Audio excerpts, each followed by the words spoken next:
Well, let's continue our series on deeds, and this is deeds to your house. So a deed is like a title to your car, but it's the deed to your house. It's what determines ownership of your house. Let's talk about the fact that you might have a deed to your house, but you don't have full rights to that property. Wait, what? That's a thing. So when you get your survey, which a survey is done by a surveyor, and the surveyor basically looks for pins inside the ground, I know that's crazy, that actually determines your boundary lines. Well, inside those boundary lines, a lot of times, actually just about all the time, there's some type of easement.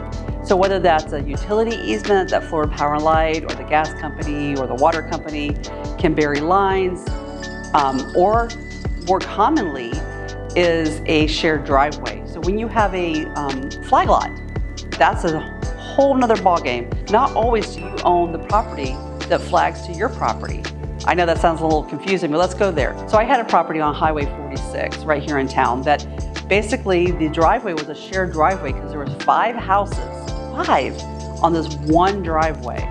Well, that owner did not have the right to fence off that driveway, to put a gate up, to do anything, even though technically it was his land. He had an operating agreement with the other landowners that they could all use that same driveway.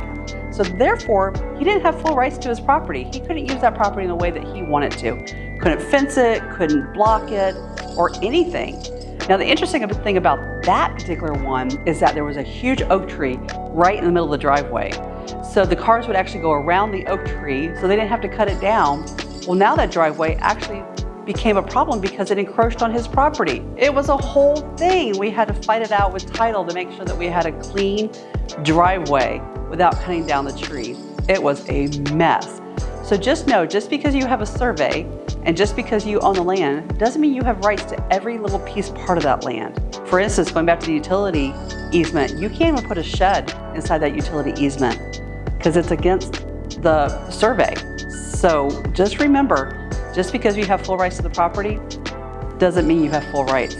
Well, there's the scoop. Edna Wilson, your hometown realtor, as hometown as apple pie.